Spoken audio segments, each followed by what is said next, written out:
किसी भी मुश्किल वक्त में या किसी भी संकट की घड़ी में एक ही चीज़ जो हमारे काम आती है वह है हमारा मानसिक संबल।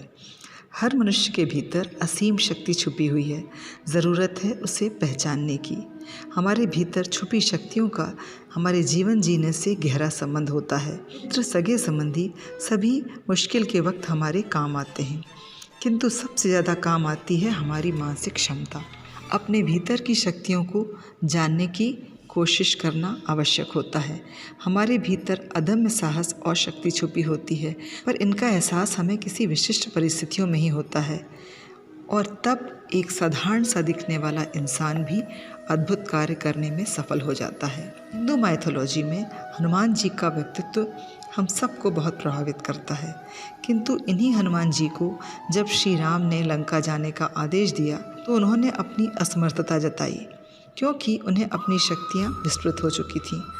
किंतु जब जामवंत और अन्य वानरों ने उन्हें उनकी शक्तियों का आभास कराया, तब वह लंका पार कर गए और संकट मोचन कहलाए और बड़े से बड़े काम साधने में सफल हुए।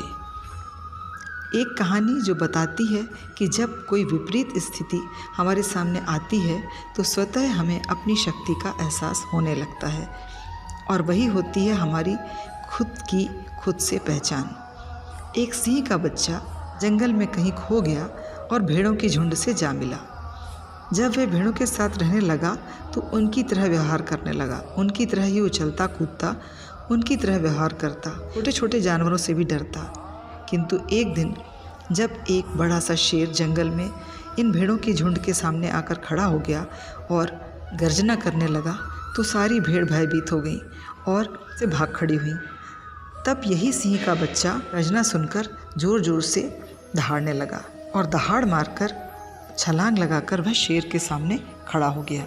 इसका अर्थ यह है कि शेर की दहाड़ ने उसके प्राकृतिक स्वभाव को जागृत कर दिया। भेड़ों के साथ रहकर वह शावक यह भी भूल गया था कि भेड़ों से अलग उसका कोई व्यक्तित्व है। हम जो आज हैं, ज़रूरी नहीं हमारा भविष्य वैसा ही होगा। बहुत से बच्चे अपना जीवन छोटी छोटी झोपड़ियों में गुजार रहे हैं। उन्हें ये मालूम भी नहीं होता कि ना जाने किस वक्त उनकी कोई छुपी प्रतिभा सामने आ जाएगी और वो साधारण बच्चों से एक विशिष्ट व्यक्ति बनकर अपनी पहचान बनाएंगे।